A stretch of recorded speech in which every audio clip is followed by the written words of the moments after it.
when we speak of policy, we mean that policy or that rule or that standard or that norm, that those procedures, they remain stable for a considerable period of time, right? And they give a framework for not just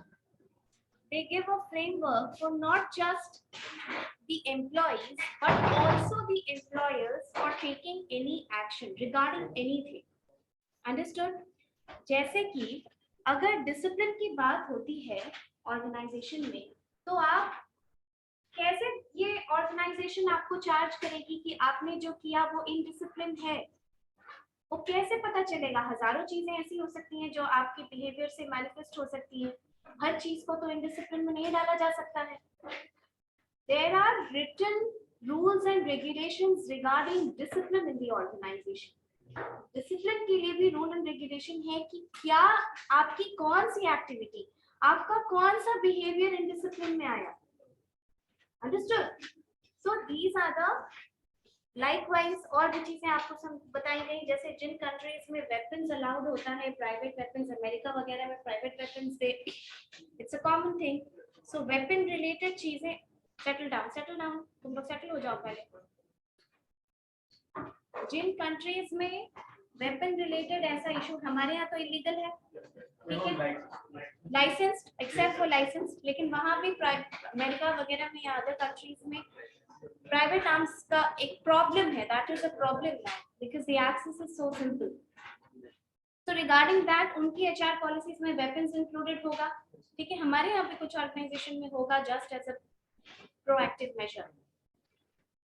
और leave की policy, कितने leave है साल में, तुम्हारा salary deduction हो जाएगा अगर तुम जरूरत से ज्यादा लीव लोगे, कितना लीव, ठीक है। क्या सैंडविच हॉलीडेज का कॉन्सेप्ट है तुम्हारे ऑर्गेनाइजेशन में या नहीं है? सैटरडे के साथ आप अगर संडे लेते हैं तो क्या आपका संडे भी अनपेड चला जाता है? ये चीजों का कंफ्यूजन ना हो। हैरेसमेंट, अब हैरेसमेंट की पॉलिसी अगर बनती है, एंटी हैरेसमेंट पॉलिसी, ठीक है, या section harassment policy, it could be both mental and physical. Okay, it's not always physical, it is mental also. अगर आपका कोई कॉलीग बगल में बैठ के न्यूड कमेंट्स पास कर रहा है, that is also a way of harassing you. Okay, या थ्रेटनिंग, तुम्हारा कॉलीग तुमको थ्रेटन कर रहा है वर्क प्लेस पे कि अगर तुमने ऐसा सो एंड सो नहीं किया तुमको ऑर्गेनाइजेशन के बाहर देख लेंगे, ठीक है। These things are, तो इन चीजों को डिफाइन करना बहुत जरूरी है उनकी पॉलिसीज में, क्योंकि अगर ये डिफाइन नहीं होगा तो इसके इर्द गिर्द जो फ्रेमवर्क होगा, पहले चले जाते हो तुम लोग एक क्लास करने के बाद।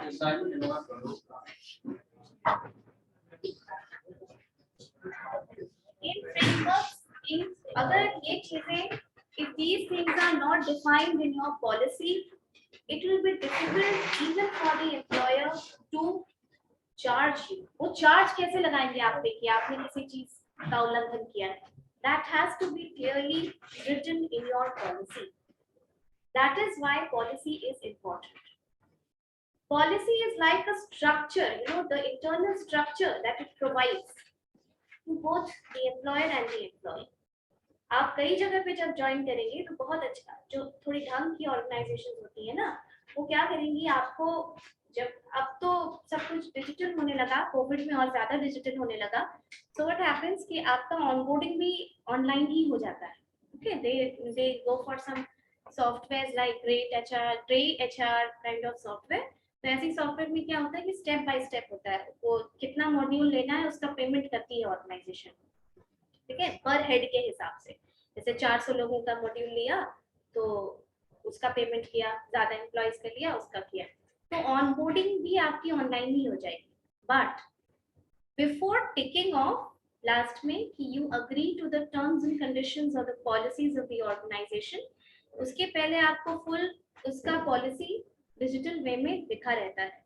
वहां की पॉलिसी हर चीज से रिलेटेड, पढ़ता कोई नहीं है, लेकिन ऑर्गेनाइजेशन अपना काम करती है, क्योंकि बाद में अगर आपकी तरफ से, आपकी एंड से कोई प्रॉब्लम आता है, they are at least charging you कि आपने टिक किया मतलब आपने पढ़ लिया, ऑफर लेटर आपने साइन करके एक्सेप्ट किया का क्या मतलब है कि ऑफर लेटर पे जितना टर्म्स एंड कंडीशंस है उसको तुमने एक्सेप्ट किया, राइट? इसीलिए पॉलिसीज इंपॉर्टेंट होती है।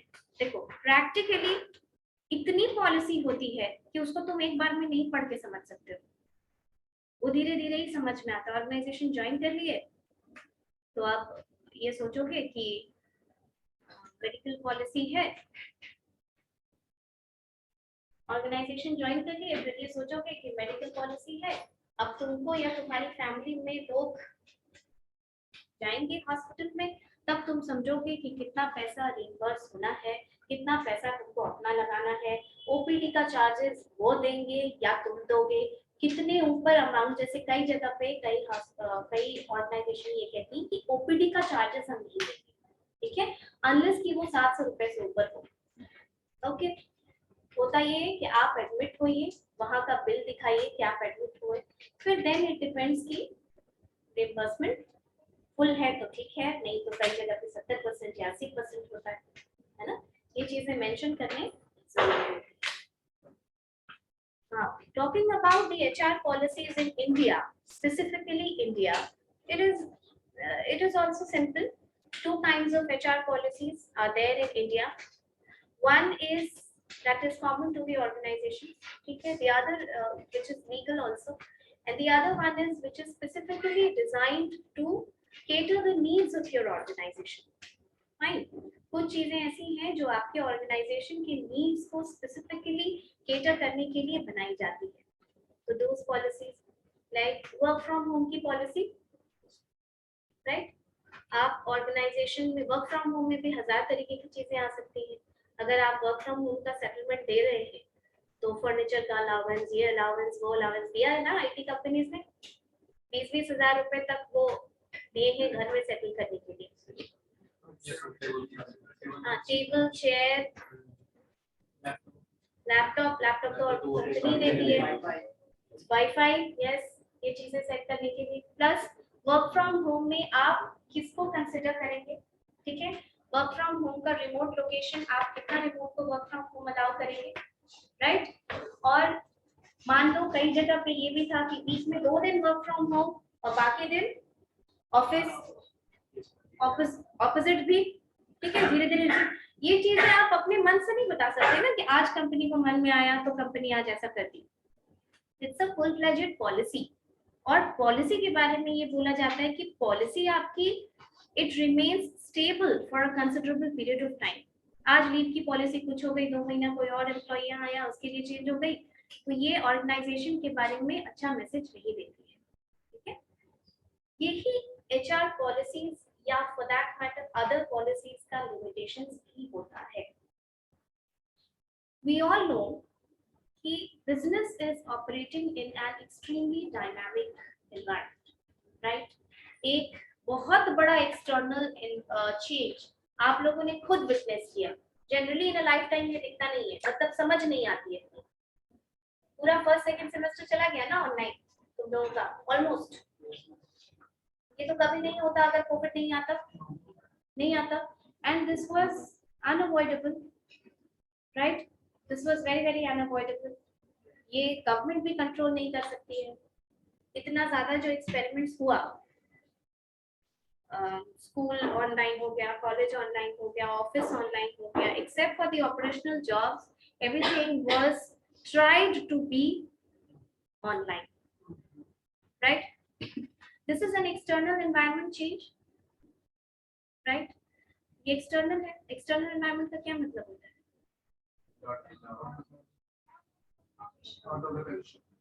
Out of the internal environment and external environment आप लोग पढ़े। internal environment to a great extent is controllable. These are the factors which are controllable by the organization, like policy, like management, and the other things. External, when we talk about the external environment, we can divide it into 2 factors: micro factors and macro factors. Micro factors are those factors which are operating around the organization. Example, micro factors example: suppliers, good; marketers, consumers, competitors, marketing intermediaries, agents, the other bodies, ये जैसे और भी चीजें हैं जो बाहर से organisation को इम्पैक्ट करती हैं, जैसे कि एसबीआई ने अभी एक सर्कुलर, कुछ 6-7 महीने पहले की बात है, एसबीआई एक सर्कुलर लेके आया था कि जब वो रिक्रूटमेंट कर रहा था तो उसने ये लिखा कि अप टू 3 या 4 months ऑफ एक्सपेक्टिंग लेडी को वो not fit for employment consider कर रहा था, and after delivery they expected them to resume very quickly. ठीक है, इस पे एनजीओ ने, विमेन ऑर्गेनाइजेशंस ने बहुत हंगामा किया कि आप उसको अनफिट नहीं कंसिडर कर सकते। Okay, this is against the law of equality and the facilities given by the government. इतना हंगामा हुआ कि एसबीआई जैसी स्टैंडर्ड बैंक को भी इस चीज को विड्रॉ करना पड़ा। तो क्या ये फैक्टर ऑर्गेनाइजेशन के अंदर ऑपरेट किया? नहीं, बाहर से ऑपरेट किया और उसने इम्पैक्ट किया इस पॉलिसी को। Understood? Likewise macro factors, government policies and political, PESTEL, P for political, E for economical, S for social, T for technological, E for environmental, and L for legal. Okay, COVID was completely a macro factor. अभी जो Russia Ukraine war हो रहा है, it is an external factor, उसकी वजह से trade impact हो रहा है इंडिया में, हो रहा है। ठीक है, तो ऐसी चीजें इम्पैक्ट करती है। In that case, what happens is that you cannot have a policy which is simply standard.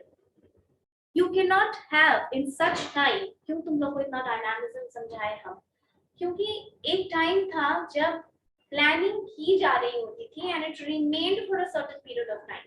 Static environment, जैसे यूनिवर्सिटी एक स्टैटिक एनवायरनमेंट है, एकेडमिक्स एक स्टैटिक एनवायरनमेंट है।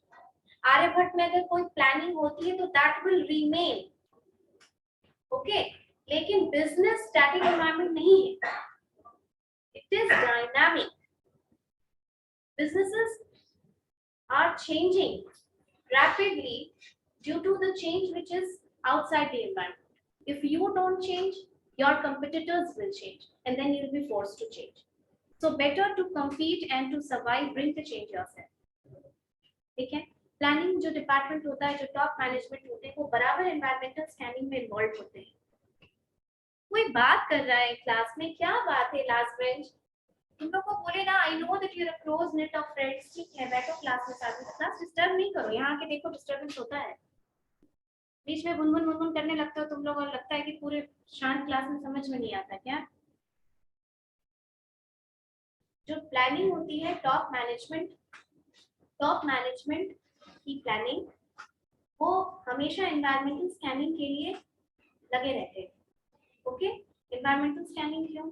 तुम अगर स्टील का बिजनेस कर रहे हो, if you are involve in import and export of steel, तो आपको ये देखना होगा कि गवर्नमेंट की पॉलिसी स्टील को लेकर के चेंज हुई कि नहीं। कपड़े का अगर बिजनेस आप कर रहे हैं, बहुत बड़ा बिजनेस है, यू नीड टू अंडरस्टैंड कि कॉटन का दाम अगर इस बार बढ़ा तो तुम्हारा ट्रेड इम्पैक्ट होगा ना।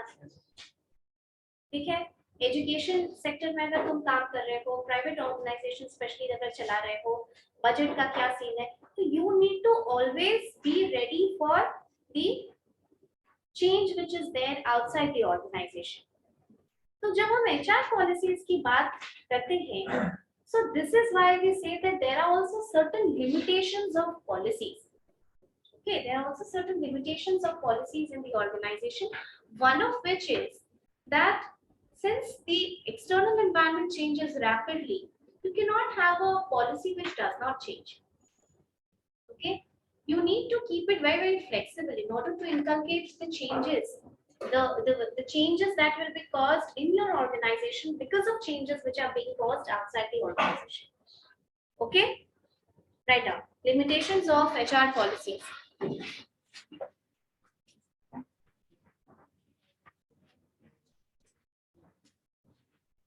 Limitations of HR policies या personnel policies. Point number 1, policies are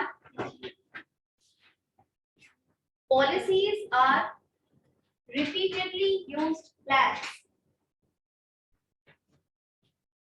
Policies are repeatedly used plans.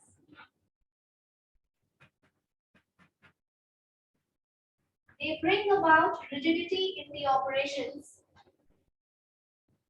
Policies are repeatedly used plans.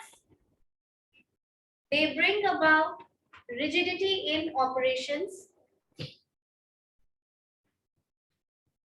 They bring about rigidity in operations as they leave no room for initiative by the subordinates. As they leave no room for initiative by the subordinates.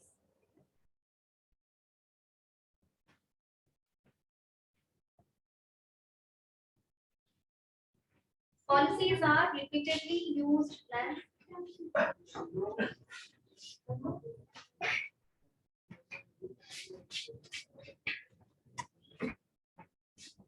Policies are repeatedly used. Huh?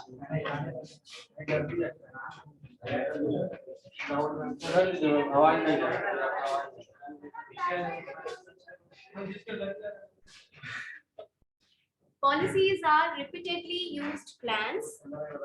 They bring about rigidity in operations as they leave no room for initiative by the subordinates.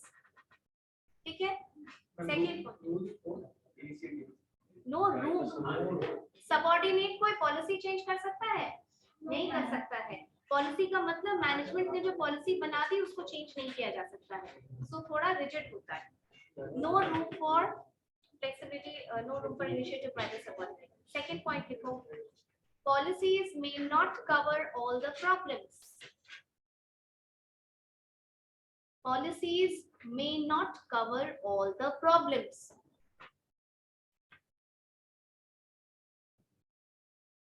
Sometimes unforeseen situations arise. Sometimes unforeseen situation arise.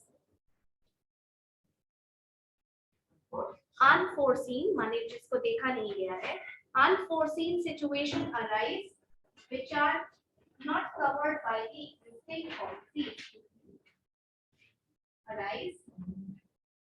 Situation arise which are not covered by the existing policies.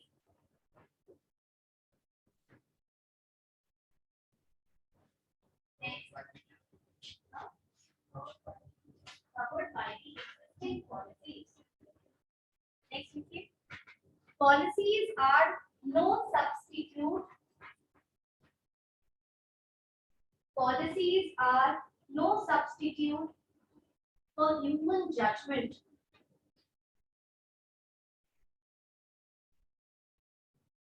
It only delimits.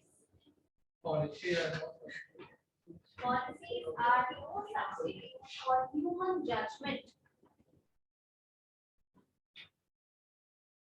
Policies only delimit. Policies only delimit.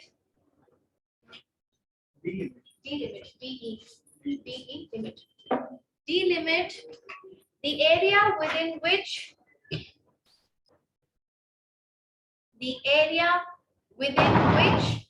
decisions are to be made. Decisions are to be made. वो तुम्हारा miss हो गया? बोलो क्या छोटा? Within which तुम्हारा नहीं कुछ. Within which फिर से देख लो किसका छोटा है. Policies are no substitute for human judgment. Policies only delimit the area within which decisions are to be made. Done. Last. Policies may not be everlasting. Policies may not be everlasting. May not be everlasting as they lose their utility. As they lose their utility जोर से बोलो। As they lose their utility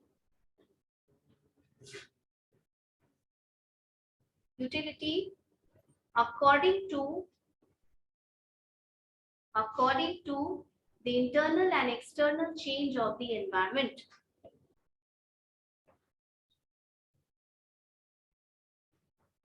According to the internal and external change in the environment.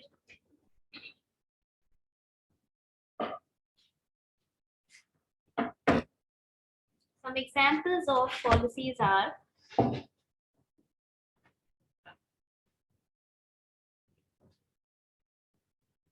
write down. Bullet points देके लिखते जाओ. Salary and wage policy. Salary and wage policy.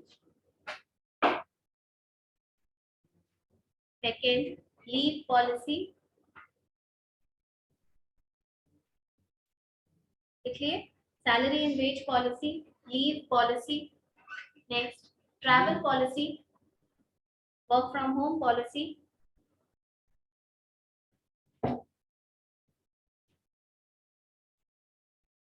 Safety and health policy.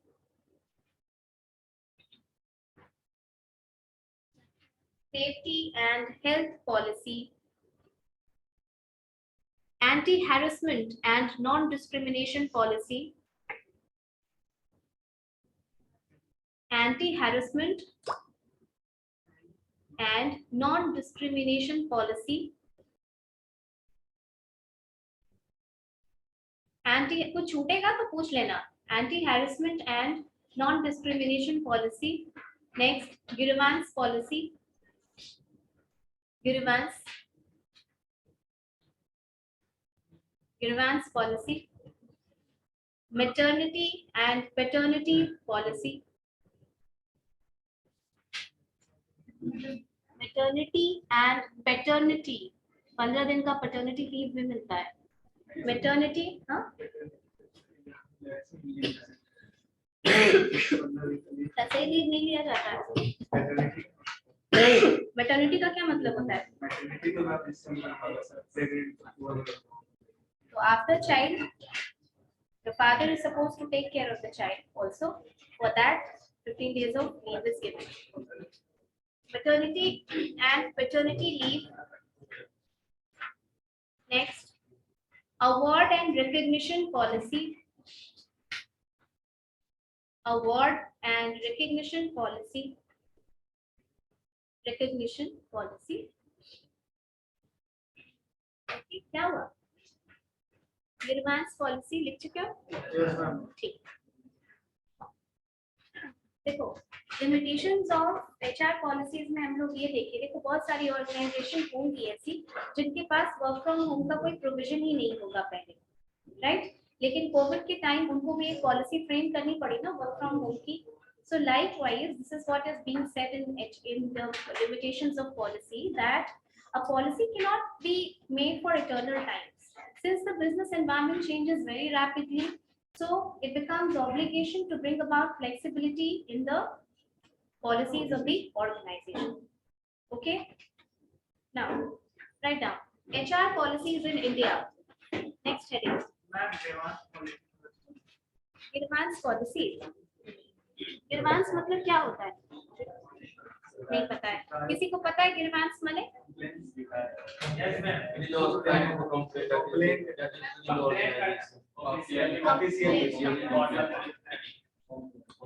अच्छा. कितने लोगों को लगता है complain और grievance एक ही चीज है? अलग-अलग. ठीक है? Grievance is when you propose your problems to a proper authority. Higher authority क्यों? तो proper authority. हर higher authority तुम्हारे grievance redressal के लिए नहीं बना होता है. Okay? कॉलेज में भी grievance redressal का एक सेल बना होता है जिसमें टीचर्स होते हैं. ठीक है? grievance मशीनरी कहते हैं उसको. Now, grievance अगर आपको ऑर्गेनाइजेशन में देखो, जो एम्प्लॉय होता है और एम्प्लॉयर होता है उसका हमेशा डाइवर्जेंट व्यू रहता है. चाहे कितना भी अच्छे से रह लो, बट उसका एक डाइवर्जेंट व्यू रहता है।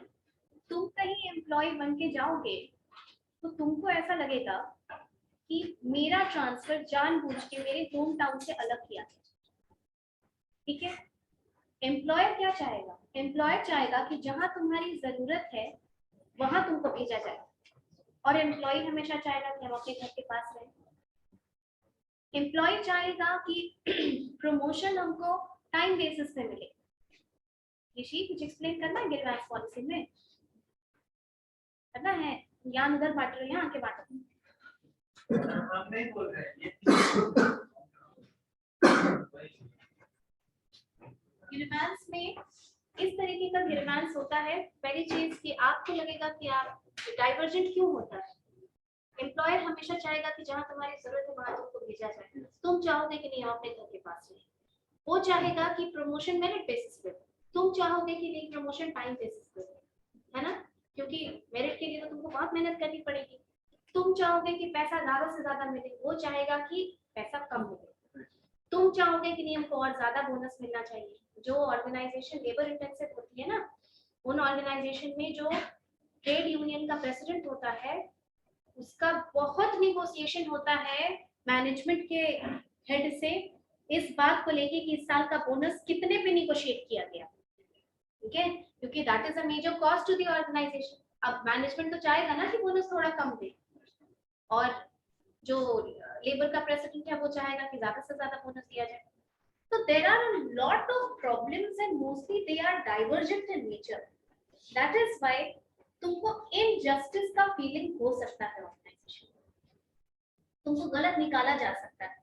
हो सकता है कि तुम्हारा प्रमोशन ड्यू था, किसी और बंदे को दे दिया गया promotion, a lot of other things.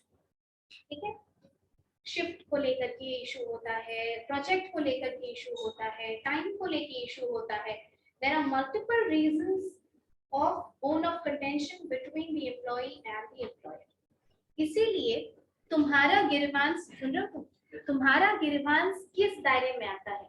गिरवांस क्या क्या है जिसको ऑर्गेनाइजेशन पहले तो गिरवांस मानता है। ठीक है, the same thing that I talked about the other policy, grievance मानता है वो। गिरवांस और पॉलिसी मतलब तुम ऐसे रैंडम उठ के प्रेसिडेंट को जाके कंप्लेन नहीं कर सकते। यू नो, बिजली खराब होती है तो आप सीधा हेड पे नहीं जाते हैं। There is a mechanism to solve that problem. उसी तरीके से होता है कि अगर आप वर्कर लेवल पे हैं, your first line of complaint will be your supervisor. अगर वो 3 दिन तक सॉल्व नहीं होता है, it moves on to the next level which is the first line of management, then the third line of management. Hierarchy बनी होती है। ग्रीवेंस रिड्रेसल का एक प्रोसीजर डिफाइंड है ऑर्गेनाइजेशन में, स्टेप लैडर मेथड से। ठीक है, और वो फाइनली 30 दिन के अंदर अंदर आपका ग्रीवेंस या तो सॉल्व करना है, और या तो वो मैटर इतना बढ़ जाता है कि वो कोर्ट तक जाता है। एक एचआर मैनेजर जो बड़े लेवल का है, बड़े लेवल का यानी कि एक सब्सटैंशियल एरिया संभाल रहा है, उसको महीना में एक बार कोर्ट में पेशी होती ही होती है, क्योंकि कुछ ना कुछ लेबर इशू चलता है। ठीक है, पैसा नहीं दिया या कोई प्रॉब्लम हो गया या बोनस काट दिया मेरा, या मेरे साथ गलत किया, ठीक है, वो जाता ही जाता है। सो दैट इज हाउ वो ग्रीवेंस का पूरा मेथड है। It will take the entire class. समझ में आया? थोड़ा बहुत देखेंगे, तुम्हारे सिलेबस में होगा तो बता देंगे आपको। Grievance policy, right. Now next, HR policies in India.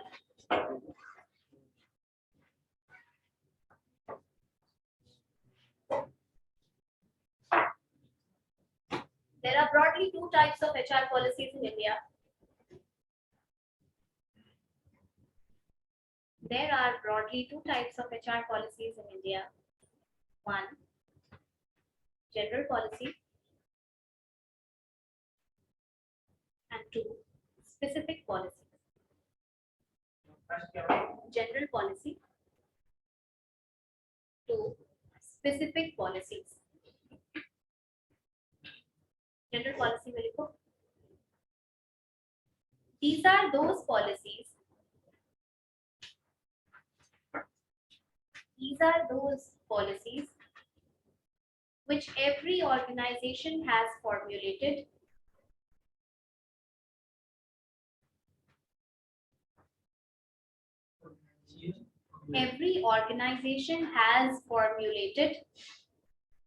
and are mostly given by the leaders of the company. And are mostly given by the leaders of the company.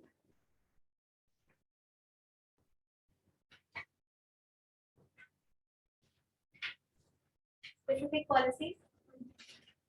These are the kinds of HR policies. These are the kinds of HR policies which relate to certain issues. HR policies which relate to certain issues or concerns of specific organization. Relate to certain issues or concerns of specific organization. आगे उसी में लिखिए. These are crafted specifically. बस full stop. Next line में लिखो. These are crafted specific. crafted बनाया जाता है. These are crafted specifically to suit the organization.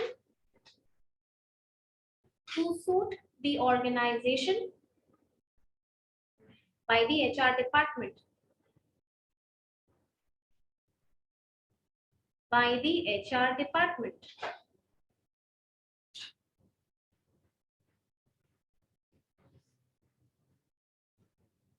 Some examples of HR policies in India. Some examples of HR policies in India. पुरानी जितने policy लिखी है उससे ये भी कॉमन रहेगा, लेकिन आप लिख लीजिए. Some examples of HR policies in India. 1. Contract of employment. Contract of employment. Second, car lease policy. Car, C-A-R, car lease policy. Examples में लिखो. Examples of some HR policies in India. Car lease, L-E-A-S-E, car lease policy जो employ को car खरीदने में help करती है. Next, code of conduct. तुमको समझ में आ रहा है ना? इतना कंफ्यूज क्यों हो गया? सेटल हो गया? Code of conduct. Next, employ wages. Employ wages, gratuity policy. Gratuity, G-R-A-T-U-I-T-Y, gratuity policy. Termination of employee policy. Gratuity policy. Termination of employee policy.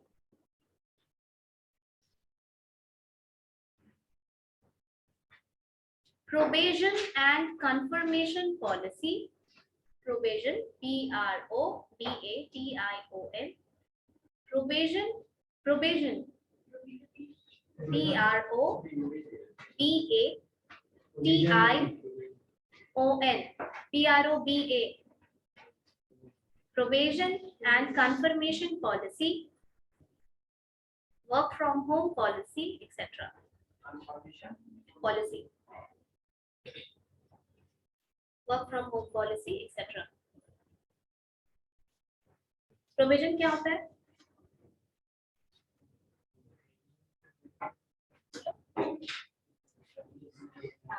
When you join an organization, then आपको काम सिखाने के लिए कुछ दिन तक प्रोबेशन में रखा जाता है, ट्रेनिंग पीरियड होता है. एंड आफ्टर प्रोबेशन पीरियड जब आपका अप्रेजल होता है तो ये डिटरमिन किया जाता है कि आप अब इस लायक हैं कि नहीं हैं, कि आपको प्रोविजन से निकाल के कंफर्म कर दिया जाए, ठीक है, या फिर still you should continue your probation period because you still need some more improvement. Gratuity क्या होता है?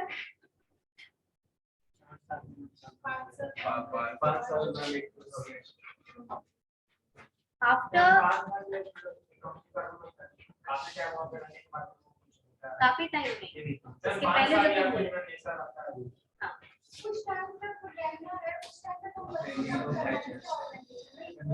किस टाइम तक 5 years ठीक है। और ये किसी ऑर्गेनाइजेशन की अपनी पॉलिसी नहीं है, वो किस तरह पेमेंट होगा वो पॉलिसी बनाया जा सकता है, ये एक लीगल रूल है। This is guided by the payments of gratuity act 1972 ठीक है। This is passed by central government ठीक है। 5 years of continuous service in an organization, ये स्टार्ट हुआ था ऐसे ही मालिक खुश होकर के 5 बोले तो उससे कम नहीं, ज्यादा तो रिटायरमेंट के टाइम पे भी दे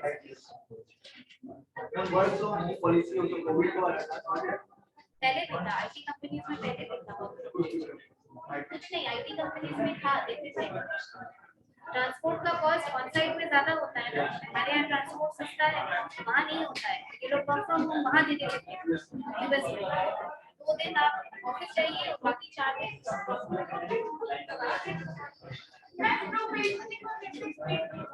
प्रोबेशन पीरियड का मतलब होता है कि when you join an organisation तुरंत कंफर्म एम्प्लॉय नहीं रखा जाता है, प्रोबेशन पे रखा जाता है। मतलब 1 साल 6 महीना तो बोला जाता है प्रोबेशन पीरियड ठीक है।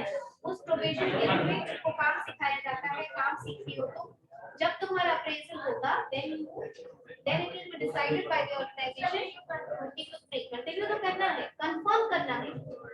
प्रोबेशन में जो एम्प्लॉयज होते हैं और जो कंफर्मेशन पे रहते हैं, एक तो सैलरी का फर्क होता है, दूसरा छुट्टी वगैरह का भी इशू होता है, प्रोबेशन में छुट्टी का होता है।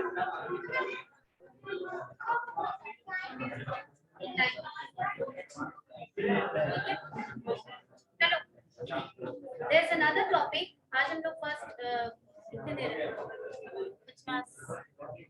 5 मिनट सुनो। Personnel, there is another topic in your first unit which is the difference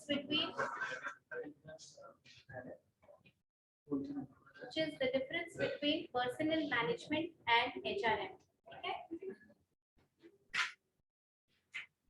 There is हम सीट अलग कर देंगे मेरे क्लास में एकदम परमानेंटली, बार-बार वार्निंग के बाद नहीं समझ रहे हो ना, एकदम पूरा सेमेस्टर मेरे क्लास में आके बैठो, इतना बड़ा टॉर्चर हो जाएगा ना। There's another topic in your first unit which is the difference between personnel management and HRM। देखो HR का जो स्टेटस आज है वो हमेशा नहीं था ओके।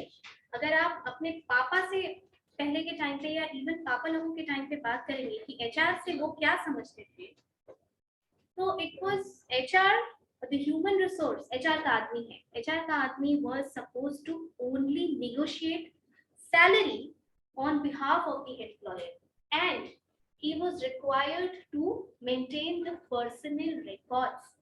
जैसे तुम किसी ऑर्गेनाइजेशन में जाती हो तो तुम्हारा ऑफर लेटर होगा, तुम्हारा ज्वाइनिंग लेटर होगा, तुम्हारा बेनिफिट्स होगा, सैलरी का होगा, अप्रेजल होगा, तुम्हारी फाइल बनती है, रिकॉर्ड मेंटेन किया जाता है। तो पर्सनल वर्क के लिए जो काम किया जाता था, रिकॉर्ड मेंटेनिंग या सैलरी नेगोशिएशन या हायरिंग होती थी। एक एचआर का मेजर काम क्या होता है, ये एचआर का आदमी है, ये हमको हायर करेगा, आप अपना सीवी किसको भेजते हैं, ऑर्गेनाइजेशन के एचआर, ठीक है। तो ये पर्सनल मैनेजमेंट भी पहले करता था, लेकिन over the years of evolving human resource management has evolved as a more dignified version of personnel management। यानी कि पर्सनल मैनेजमेंट तो पहले क्या था, वो ये सोचता था, आप जब प्रिंसिपल्स ऑफ मैनेजमेंट रिकॉल करेंगे ठीक है, तो तुम रिकॉल करना कि क्लासिकल ऑर्गेनाइजेशन का जो भी कॉन्सेप्ट है, ठीक है, क्लासिकल ऑर्गेनाइजेशन का जो भी कॉन्सेप्ट है उसमें साइंटिफिक मैनेजमेंट थ्योरी हो या मैक्स वेबर की थ्योरी हो या हेनरी फ्योर की थ्योरी हो, ये सब कंसिडर करता है कि लोगों का बहुत इंपॉर्टेंस नहीं है, मैनेजमेंट का इंपॉर्टेंस है। लोग तो हम लाएंगे तो हम काम करवा ही नहीं, ये कॉन्सेप्ट पहले सोचा जाता है। So when we talk about the change or the difference between personnel management and human resource management, we understand that while personnel management considers human as a tool. ये एक आदमी है जिससे हमको प्रॉफिट कमाना है, ये खुश रहे मत रहे उससे हमको मतलब नहीं है, हमको उससे काम करवाना है और ये काम करके हमको प्रॉफिट लाके देगा। और इसको कितना पैसा मिलना चाहिए या इसकी वैल्यू क्या है ऑर्गेनाइजेशन में, this has to be decided on the basis of job evaluation. ठीक है, जॉब इवैल्यूएशन का मतलब finding the net worth of the job, यानी ऑर्गेनाइजेशन में हर नौकरी इक्वल वर्थ की तो नहीं होती है। सीईओ का इंपॉर्टेंस ज्यादा होता है in comparison to general manager, general in the sense regular manager. Okay, एक स्वीपर भी अगर ऑर्गेनाइजेशन में हाइजीन मेंटेन ना हो तो वो भी प्रॉब्लम है, लेकिन उसका वर्थ तो नहीं हो जाएगा ना एक मैनेजर जितना। That is why finding the net worth of a job is the worth of job evaluation. ठीक है, जॉब इवैल्यूएशन से हम ढूंढते हैं कि भाई तुमको हम अपॉइंट किए हैं, तुमको हम रिक्रूटमेंट किए, तुम्हारे ऊपर ट्रेनिंग का खर्च है, तुमको पैसा इतना दिया जाना चाहिए क्योंकि तुम ये प्रोफाइल देखते हो। लेकिन एचआरएम की अगर हम बात करते हैं, human resource management completely human को विथ देयर स्ट्रेंथ्स वीकनेसेस दोनों एम्ब्रेस करता है। अगर तुम्हारे पर्सनल लाइफ में कोई प्रॉब्लम है, तुम्हारी मदर बीमार है और तुम ही सोल केयर टेकर हो अपने घर में भी, और तुमको अगर माँ को छोड़ के ऑफिस आना पड़े, तो ऐसा नहीं है कि तुम ऑर्गेनाइजेशन में घुसोगे और घर छूट जाएगा पीछे। The kind of person you are in your personal life is the kind of person you are bringing to the organization also. And if the organization is not considerate enough to consider the problems in your personal life or to treat you as a human, to say by large, तो ये personal management ऐसा करता था। इसीलिए जब man power planning की बात होती है तो अब न्यू टर्म है एचआरपी, मैन पावर प्लानिंग। तुम लोग के सिलेबस में है एचआरपी पढ़ाना है, वो ह्यूमन रिसोर्स प्लानिंग हो गया। ह्यूमन रिसोर्स कहने का मतलब ही यही है कि हम तुमको अच्छे से पैम्पर करके ऑर्गेनाइजेशन में रखेंगे क्योंकि तुम तो मेरे रिसोर्स हो। तुम्हारे में अगर हम इन्वेस्ट करते हैं, इनपुट देते हैं, तो तुम तो मेरे, अब तुम्हारा पर्सनल बेटरमेंट तो होगा ही उससे, लेकिन तुम तो ऑर्गेनाइजेशन के लिए भी बेटरमेंट कॉज करोगे। हम तुमको जितने अच्छे से रखें, तुम जितना खुश रहो उतना बेहतर। सिर्फ हम तुम्हारे ऊपर इन्वेस्टमेंट देखें कि तुम्हारे में हम रिक्रूटमेंट चार्ज लगा है, तुम्हारे में ट्रेनिंग लगा है, तुम्हारा अप्रेजल हो रहा है, that's it, and I treat you solely as a tool to achieve my goals. That was the concept of personnel management. But over the years, the concept has changed to human resource management. We completely consider human as resources, and therefore we talk about the HRD functions. HRD is new in India. It is a recent concept of 1969, kind of 1969, and it talks about the development of human. There are organizations like Microsoft, Google, Twitter, Facebook. These are organizations that they care so much for the employees and the personal, your personal thing. Bangalore में एक organization थी जिसमें कि एक bunch of women employees थे जिन्होंने कहा कि हम night shift इसलिए नहीं करेंगे या हम एक shift इसलिए accept नहीं करेंगे क्योंकि कैब last station पे हमको drop करती है और वो safe नहीं है. The company paid for the extra charges. It paid from its own pocket for the girls to bring their mothers along. ठीक है, आपकी माँ आपके साथ रह सकती है, उसका पेमेंट हम करें. What is that? Because तो फिर ऑर्गेनाइजेशन बोलती है कि ठीक है पांचों निकलो, हम किसी लड़के को हेल्प कर लेंगे, उसके साथ तो सेफ्टी का प्रॉब्लम नहीं होगा. लेकिन ऐसा नहीं होता. A lot of things, क्योंकि देखो जब वर्कफोर्स डाइवर्सिटी हम पढ़ते हैं ना, अभी ऑर्गेनाइजेशन में एचआर का फंक्शन क्यों बढ़ गया, क्योंकि होमोजेनियस ग्रुप नहीं है. जब आप कहीं काम करने जाएंगे तो आपको हर एज के लोग मिलेंगे, हर कल्चर के लोग मिलेंगे, हर एजुकेशनल बैकग्राउंड के लोग मिलेंगे. तुम सोचो कि अकेले 2023 में कितने बीबीए निकलोगे इंडिया कॉलेज में, कहीं कहीं एम्प्लॉयड होंगे. लेवल ऑफ एजुकेशन बढ़ रहा है कि नहीं. एक टाइम पे मैनेजमेंट बहुत बड़ी बात थी, कोई करके आ गया था, अभी तो कोई बड़ी बात नहीं. तो लॉयर्स भी उतने हैं, अकाउंटेंट्स भी उतने हैं, मैनेजमेंट के भी उतने, स्टाफ में फाइनेंस के हैं, बाकी एचआर के हैं. Understood. So human resource management completely considers human as resource, and that it believes that if I invest in human, that is, I get return on investment. Understood? So it is a more dignified version of personnel management. When personal management focuses on the problem.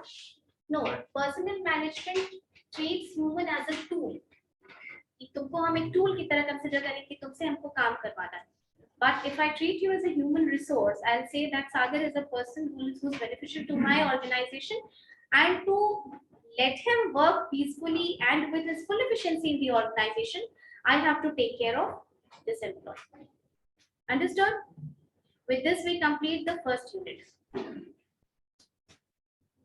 Next class, start recruitment and selection.